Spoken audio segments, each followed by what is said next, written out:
A criminalidade tem diversas facetas. Todas elas, como o latrocínio e o roubo, devem ser combatidas. Mas a face mais terrível são os homicídios.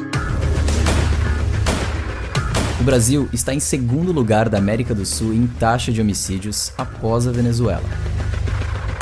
Mais gente é assassinada no Brasil do que em países em guerra.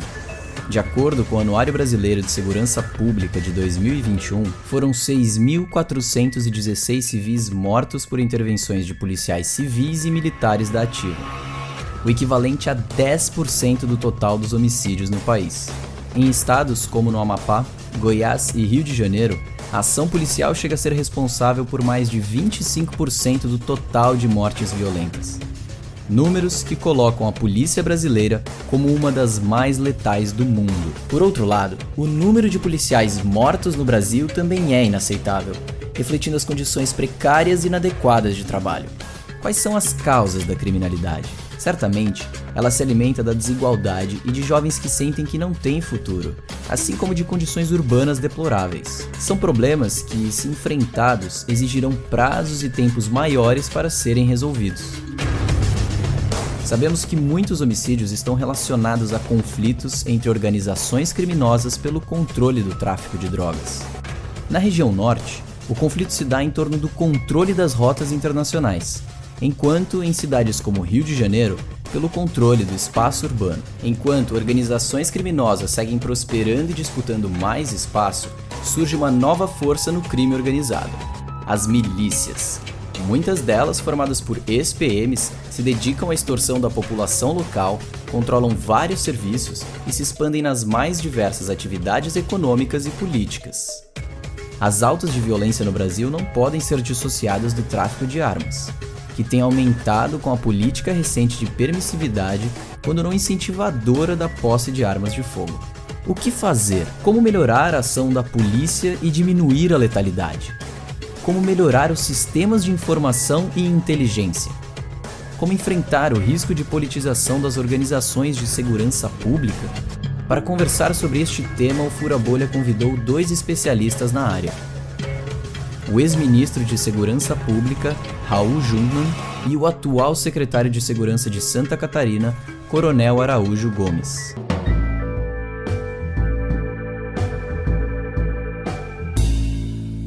Nós sabemos que os homicídios representam talvez a face mais importante, mais impactante da violência, e que na América do Sul a taxa de homicídios do Brasil está entre as piores, perdendo apenas para a Venezuela. Na sua opinião, quais são as causas para que isso aconteça? Eu vou destacar aqui basicamente 3 delas. Em primeiro lugar, uma sociedade profundamente desigual. Em segundo lugar, a baixa prioridade atribuída à elucidação dos crimes. E, em terceiro lugar, a impunidade, porque na medida em que você não elucida os crimes, na medida que você não denuncia e pune os culpados, você está exatamente induzindo a ampliação e o aprofundamento da violência. Aliás, eu considero que o nosso, se assim podemos chamar, o sistema de segurança, ele é disfuncional, no sentido de que ele tende a aprofundar e amplificar essa mesma violência que deveria combater. Para dar uma ideia para quem está nos ouvindo, a média de esclarecimento de homicídios fica em torno de 44% nas 27 unidades da federação. Mas, por exemplo, no Paraná, que tem o pior índice de elucidação de crimes, ela está em torno de 12%. No Rio de Janeiro,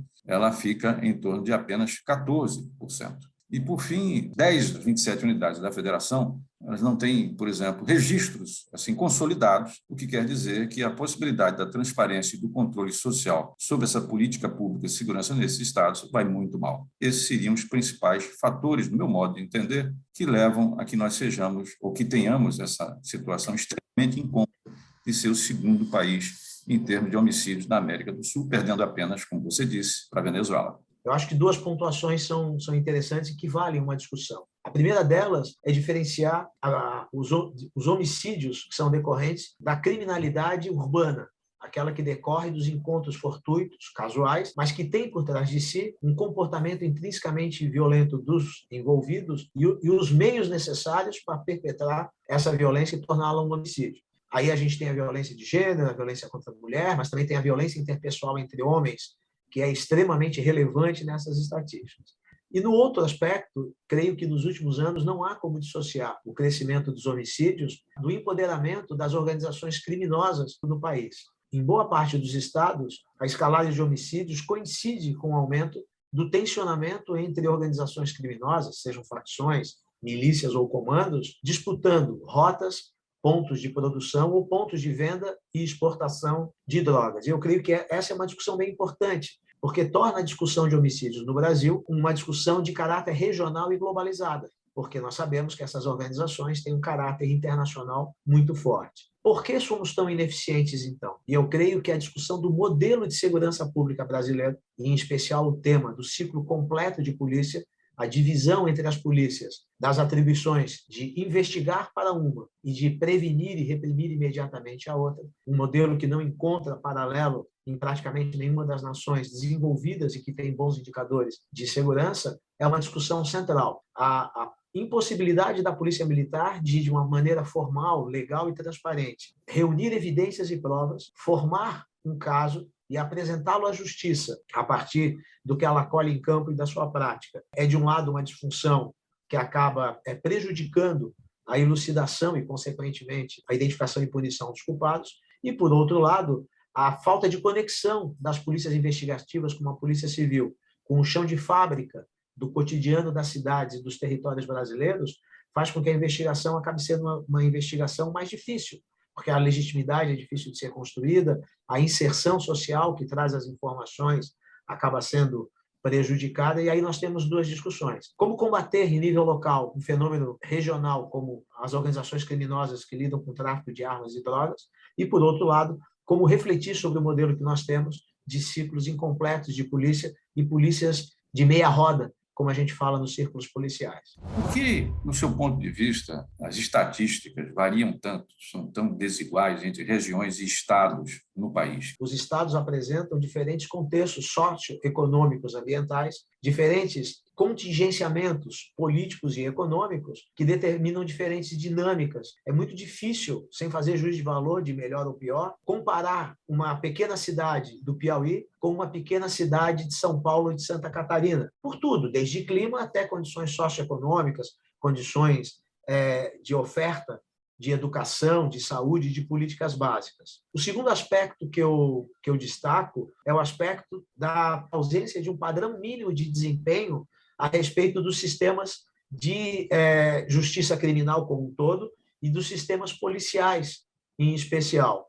Não há no cidadão brasileiro um padrão mínimo de polícia com o qual ele se encontra em qualquer lugar do território nacional. E isso revela a fragilidade da união do governo federal em estabelecer que as suas políticas, anseios para a nação nesse assunto se transformem em entregas ao cidadão. E, por último, eu volto a dizer, a respeito das dinâmicas criminais mais estruturadas do crime organizado. Os estados impactados pelas 3 grandes rotas que conectam a produção de drogas na costa pacífica da América Latina, com os portos que mandam as drogas para a Europa e Estados Unidos na costa atlântica, nós temos um acirramento muito grande do fenômeno das organizações criminosas disputando entre si, com enfrentamentos violentos que impactam o local. Então, eu vejo que ambiente, estrutura e conjuntura de crime organizado contribuem para essas diferenças regionais. Concordo, em linhas gerais concordo, mas eu queria acrescentar alguns pontos. Primeiro,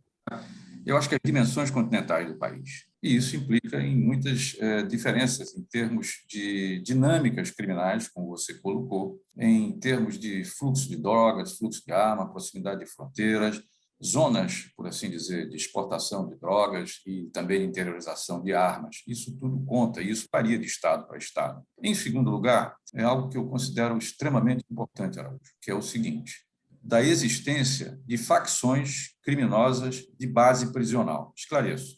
São aquelas facções criminosas que se originaram dentro do sistema penitenciário e de lá de dentro comandam o crime na rua. Então, estados que têm facções muito poderosas, por exemplo, o caso de São Paulo, o PCC, no caso do Rio de Janeiro, Amigo dos Amigos, Terceiro Comando de Capital, Terceiro Comando Puro, Comando Vermelho, e assim por diante, pelo fato de que eles controlam o aparato prisional, o sistema penitenciário se transforma num centro de recrutamento e coordenação de mão de obra para o crime organizado. Então, onde existem facções de base prisional fortes, há uma tendência também que o crime fora dessas unidades também tende a ser forte, também tende a ser muito impactante. E terceiro e último lugar, o fato, Araújo, que você conhece tão bem, de que nós não temos um sistema único de segurança pública. Se não existe um sistema nacional, um sistema único de segurança pública, também não tem política nacional, nós nunca tivemos isso. Eu lembro que nós tivemos 7 constituições, a primeira de 1824, a última de 1988. Em nenhuma delas, o poder central, seja no Império, seja na República, teve atribuições constitucionais na segurança pública. Então, fica por conta dos estados. Tudo fica por conta dos estados. Só que o crime se transnacionalizou e há necessidade de contarmos com um SUSP, com o Sistema Único de Segurança Pública, que nós aprovamos ainda no governo Temer, mas que, infelizmente, no atual governo, ele não saiu da gaveta. Ele significa, primeiro, claro e óbvio, uma política nacional, mas também você passar de uma política que muitas vezes ela é obscura, ela não permite que o cidadão possa fazer o accountability, ele possa ter a transparência, ele possa fazer a comparação do uso dos orçamentos versus resultados e programas para uma política baseada em evidências, baseada em fatos, baseada em métodos. Então, ao lado do seu diagnóstico, eu coloco também esses pontos como importantes para que nós tenhamos essa diversidade e essa intensidade variável da violência entre uns estados e outros menos. Olha só, é um fato que nós temos uma questão da criminalidade muito ligada ao tráfico de drogas, tanto em nível local como em nível internacional. Qual a sua opinião sobre a descriminalização do consumo de drogas? Acha que essa é uma discussão pertinente, que isso ajudaria a reduzir a violência? Eu acho que a atual política de drogas que nós temos, Araújo, é uma política de drogas falida. E isso com base em números, que são crescentes, tanto em termos de tráfico, como também em termos daqueles que hoje são exatamente punidos com a prisão, com o regime fechado e etc., que também é crescente. Então, eu acho que essa política de drogas ela não vem dando resultado. Agora, eu não me envolveria na questão da liberalização das drogas, porque eu acho que há um antecedente muito mais urgente que precisa ser resolvido, que é o seguinte: quando da lei de drogas, o Congresso fez uma diferenciação entre o usuário da droga e o traficante. E, corretamente, disse que o usuário ele deve ser objeto de políticas sociais e não de repressão. Já o traficante, não, mão dura da lei sobre esse que mata, que sequestra, que, enfim, que se arma e que é, evidentemente, um cancro social, é um tumor social. Agora, o que acontece? O Congresso fugiu da questão que foi estabelecer o diferencial entre o que é o usuário e, afinal, como é que você tipifica aquele que é o traficante do usuário. Por aí afora, isso se faz, sobretudo, através da definição do quantum, ou seja, qual é a quantidade que é admitida para que o usuário possa portar aquela quantidade e a partir de quando ele se torna exatamente o traficante. Evidentemente que isso não é uma coisa isolada, é preciso também pensar nos antecedentes criminais, se cometeu crime violento, se cometeu crime de sangue, se tem passagem anterior pela polícia, etc., etc. Mas a questão é que o Congresso não fez essa diferenciação, como, por exemplo, você tem em Portugal, como você tem na Espanha, em outros países que adotam não a política de combate às drogas, mas a política exatamente de controle de danos, que me parece mais adequada, neste caso das drogas.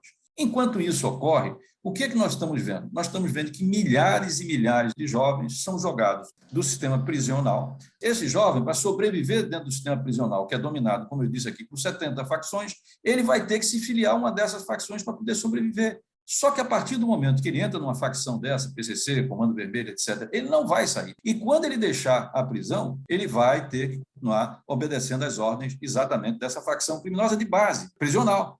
Então, olha só a dimensão do problema que nós temos. A sociedade paga um valor altíssimo para poder exatamente manter esse mesmo sistema prisional. O custo disso tudo leva ao quê? A ressocialização? Não, porque eles não têm educação. Geralmente, a maioria são pretos, são pobres, família desestruturada, pouca renda, baixa escolaridade. Essa, a grande medida, 55% da massa prisional que nós temos hoje. E aí, o que é que acontece? Também não tem nenhuma formação laboral. Então, ressocialização sem educação, sem formação laboral, e em estabelecimentos estatais que estão sob o controle de facções criminosas e que, para um jovem, para sobreviver, ele tem que se filiar a ela, o que é que nós estamos criando? Que política de segurança é essa que nós estamos fazendo? Claro que, para o traficante que mata e sequestra, mão dura, nenhum problema, mão forte do Estado. Agora, nós não podemos jogar fora essa quantidade de jovens que nós estamos jogando na mão do crime e, ao mesmo tempo, sem nenhuma chance de ressocialização. A questão da descriminalização, que é uma questão bastante discutida, ela normalmente se apoia na incapacidade do Estado em manejar a situação, e não numa questão conceitual de que a oferta liberada, a oferta franca, de um modo geral, favorece o aumento do consumo de uma substância que intrinsecamente faz mal. É só verificar a comparação entre o consumo de drogas ilícitas com o consumo de algumas drogas lícitas, como o álcool, por exemplo, onde, apesar das propriedades da substância, tem menos capacidade de viciar, nós temos um número infinitamente maior de viciados pela facilidade de acesso.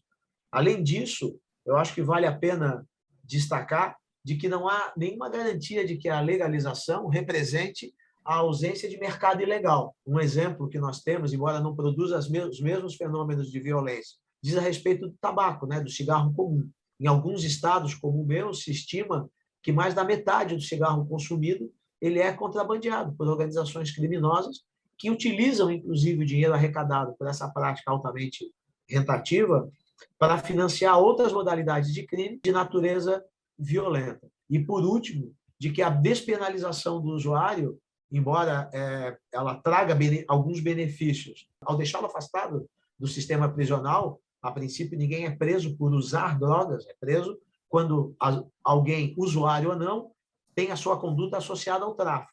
Mas isso não se mostrou capaz de aumentar o acesso do usuário aos mecanismos de saúde pública que deveriam ajudá-lo a se livrar de um comportamento que é intrinsecamente prejudicial à sua saúde. Eu acho que a política de controle de danos, por exemplo, implantada, seja em Portugal, seja em Espanha, e até aqui próximo, em termos de Uruguai, eles têm apresentado resultados positivos. Mas, e aí vem o mais importantíssimo, que veio no final da fala do Araújo, é que você precisa estruturar sistemas de assistência social e de saúde e de apoio a esse em drogas e a sua família. Porque simplesmente a liberalização, e aí nós estamos juntos, ela não vai resolver esse problema.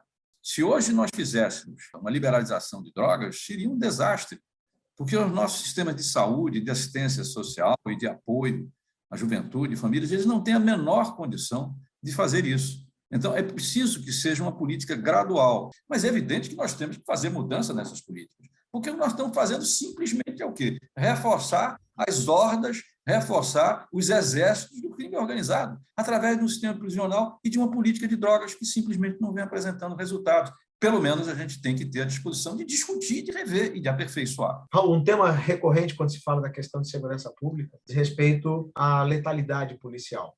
Qual a sua opinião a respeito disso, no que diz respeito às estratégias ou políticas para reduzir a letalidade policial e se o senhor vê isso realmente como um problema? Bom, nós precisamos cada vez mais tornar as nossas polícias como instituições que defendem direitos, que defendem a vida. Ocorre que esse não é um modelo que a sociedade cobre. Infelizmente, não é esse que cobre. E existem, de fato, governantes que não atentam para a necessidade de promover transformações nas ações policiais. Em primeiro lugar, procurar a profissionalização das suas polícias, procurar a valorização. Acho que uma das coisas fundamentais é a autoestima do policial, em melhores condições de trabalho e em reconhecimento também ao papel social importantíssimo que eles têm. Em segundo lugar, o reforço das corregedorias, a independência das corregedorias é também importantíssimo, não para perseguir policial, mas, sobretudo, para fazer a diferencial daqueles que não estão se comportando como defensores de direitos, mas sim atuando de uma maneira absolutamente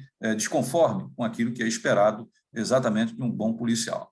Um terceiro aspecto que se fala muito hoje também é, por exemplo, o uso de tecnologia, a questão da câmera corporal, que trouxe uma série de benefícios e uma redução de letalidade. Esses fatos, sem sombra de dúvida, contribuem e muito para nós termos uma redução. Gosto sempre de abordar esse tema iniciando por uma reflexão sobre esses números, do que ele representa em termos de expressar o quão perigosa é a atividade policial. Então, quando se fala dos grandes números de letalidade policial no Brasil, é sempre preciso lembrar, primeiro, que ele se coloca também num contexto de letalidade geral muito grande, mostrando que o policial trabalha numa sociedade, numa comunidade, num contexto intrinsecamente violento.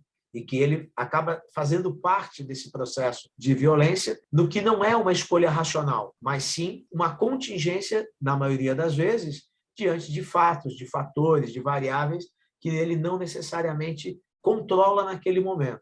Que mecanismos institucionais se pode desenvolver para tornar essas variáveis mais controladas? E eu vou primeiro dividir em duas grandes vertentes, que são as execuções extrajudiciais, que representam um lado dessas mortes, que são as mortes intencionalmente ilegais praticadas por policiais, mas também, do outro lado, as mortes, a letalidade provocada pela forma como a força é utilizada nos encontros violentos com os criminosos.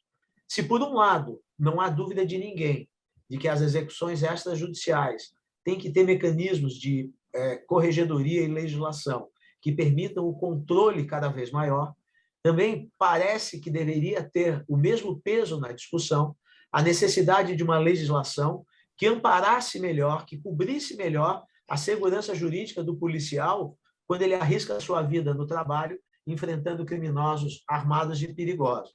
É preciso que ele saiba que, quando ele atua dentro do protocolo, ele está institucionalmente e profissionalmente protegido e que isso é algo que será respeitado em todas as instâncias jurídicas, fazendo com que a atuação dentro do protocolo seja recompensada com a proteção do operador. Em segundo lugar, a disponibilidade de meios menos letais para as suas intervenções. Quando o policial, como acontece em muitos lugares, dispõe apenas da arma de fogo, com munição letal, para responder às ameaças à sua vida ou à vida de terceiros, o encontro violento acaba sendo potencialmente letal por falta de alternativas, sejam os dispositivos elétricos, sejam as munições de impacto controlado, sejam até mesmo técnicas de defesa pessoal a mãos livres mais efetivas, acabam dando outras alternativas. O treinamento, baseado em competências e não apenas na transmissão oral do conhecimento, dispondo de meios modernos de simulação, de pré-vivência dos encontros extremos, é outra questão que eu acho que chama bastante a atenção. O controle de armas ilegais na mão de criminosos, porque não há dúvida que o poder de fogo, a capacidade de provocar encontros violentos, não está necessariamente na mão da polícia, mas está, muitas vezes, sob a vontade do criminoso armado e mal-intencionado. E, por último, lembrar de respeitar o policial que passa por esses encontros letais. Ele, em última instância, é alguém que colocou em risco a própria vida para, em regra, proteger pessoas, propriedades, valores e direitos de atores que ele, muitas vezes, nem conhece e que, por isso, precisa ser respeitado pela escolha, pela vocação de uma profissão, onde esse é um requisito previamente conhecido e que ele aceita. E esse reconhecimento precisa se fazer na forma de valorização profissional, boas condições de trabalho, perspectiva de ascensão de carreira, remuneração digna e adequada aos riscos e desafios a que ele se submete. Esse reconhecimento se faz através do reconhecimento social e simbólico, e a gente vê isso muito acontecendo em outros países, onde o policial que coloca em risco a própria vida é muito valorizado, porque compreendem o que isso representa em termos de doação à sociedade, e, por último, reconhecido em termos de suporte de saúde física, mental e judicial aos policiais que se envolvem nesses incidentes. Araújo, há uma polêmica em curso, e foi muito ampliada durante o atual governo, se o armamento da população é um fator de redução da violência e da criminalidade, ou se inversamente. Eu vou levantar 3 frentes de discussão, Raul. Quando se fala da questão da arma na mão dos cidadãos, o primeiro aspecto filosófico é se o Estado tem o direito de cercear essa capacidade da pessoa prover a própria defesa como um direito inalienável, um direito fundamental. E eu acredito que não. Eu acho que o Estado tem limites na sua capacidade de intervir. Ele pode regular, ele deve ter regras claras e impessoais, ele deve ter parâmetros cientificamente amparados para determinar esses limites, mas a proibição absoluta, na minha opinião, invade uma esfera do direito individual, mas isso nos remete à segunda questão. Se portar ou possuir armas aumenta a segurança de uma pessoa, de um núcleo familiar ou de um grupo. Eu acredito que depende das circunstâncias. A posse de armas em áreas ermas, em propriedades rurais, em algumas configurações residenciais, de uma maneira estatisticamente robusta, aumenta a segurança de possíveis vítimas de crime, aumenta a capacidade de se defender. E isso precisa ser levado em consideração do ponto de vista prático ou pragmático. Por outro lado, a posse, o porte de arma em via pública é algo que tem sucesso menor com riscos maiores, e isso precisa ser também levado em consideração. Mas é o último aspecto que eu gostaria de enfatizar. Da onde vem essa dificuldade que nós temos de controlar a migração das armas legais para o mercado ilegal, onde ela se torna disponível para o crime e para as ações criminosas? Em primeiro lugar, porque a legislação, em muitos aspectos, é ruim. Ela seleciona mal, ela tria mal, ela estabelece poucos controles efetivos sobre quem compra e possui armas de fogo. E isso pode ser aperfeiçoado sem necessariamente restringir o direito. A outra questão é que a estrutura de fiscalização ela também é frágil. Os principais órgãos envolvidos no controle de armas e munições no Brasil são órgãos de pequeno tamanho para a dimensão continental, que trabalham essa questão com baixo grau de tecnologia e sistematização. E, por último, a penalização pela transferência da arma legal para o mercado ilegal, ela não é uma penalização que esteja à altura do risco que provoca. Eu acho que há que se aumentar, sim, o controle, mas o controle sobre os ilegais, para garantir que um instrumento intrinsecamente bom não seja transformado num instrumento de empoderamento por armas ilegais da criminalidade. O Estado tem o dever de regulamentar o mercado de armas, o comércio de armas, a produção de armas. Claro que ele tem que fazer isso com os devidos limites, porque não se trata de retirar o direito individual do cidadão, mas trata-se de regulamentar e de estabelecer o controle, né, sobre as armas. Em segundo lugar, quando um policial vai fazer uma revista, quando ele faz um bloqueio, quando ele vai fazer uma investigação, alguma coisa assim, ele corre mais ou menos risco se as pessoas estão armadas? Ora, é óbvio, quem vai primeiro enfrentar a possibilidade de um ferimento ou mesmo de uma morte com a expansão das armas é o policial. Eu não consigo entender por que policiais não veem isso com a mais absoluta clareza. Com relação à questão do porte de arma, eu acho que as pesquisas demonstram claramente que a vantagem está exatamente para o assaltante, para o ladrão, para o criminoso. É muito difícil você conseguir superar o efeito surpresa. Acho que mesmo policiais e militares treinados, diante de situações como essa, infelizmente se veem muitas vezes em apuros, quanto mais um cidadão comum. E eu costumo também, nessa situação, fazer perguntas muito singelas. Meu amigo, onde é que você vai guardar a sua arma? Você vai botar em cima do guarda-roupa? Você vai botar na gaveta da cômoda? Em qualquer das situações, você está simplesmente colocando dentro da sua família a possibilidade de um acidente com morte. Porque uma criança pode pegar. Uma festinha de fim de semana, se alguém bebe um pouco além da conta e uma velha rixa surge ou uma nova rixa surge, o que pode acontecer? Algo que é simplesmente irreversível em termos humanitários, né? Claro é que existem situações especiais e, para isso, nós temos uma legislação. O Estatuto, chamado de Desarmamento, prevê a possibilidade da comprovação da necessidade, tanto da posse como também do porte. Isso aí está dado. Pode se aperfeiçoar, claro. Nem sempre é possível aperfeiçoar, mas existe uma legislação e essa legislação está sendo desmontada. Então, eu, de fato, não vejo qual a vantagem que nós temos de estar expandindo essa possibilidade do armamento. Será que isso nos ajuda a combater a violência e a segurança? É por aí que nós vamos conseguir realmente resolver isso? Eu não acredito. Eu acho que o cidadão tem o direito. Existe uma legislação, tanto para o caso de posse, como excepcionalmente para o porte. Então, que isso seja cumprido. É preciso melhorar e dar agilidade a esses processos? É preciso. É preciso desburocratizar e fazer isso de uma maneira mais racional, mais expedita? Também. Não pode ser negado o direito do cidadão, que tem o direito pela legislação de ter a posse ou porte de arma, burocrática e administrativamente. Isso não. Agora, o afrouxamento, você liberar armas, fuzis semiautomáticos, tá certo? Munição da forma como está sendo feito, não, isso aí é, obviamente, absolutamente contrária a qualquer política de segurança, pelo menos assim eu entendo.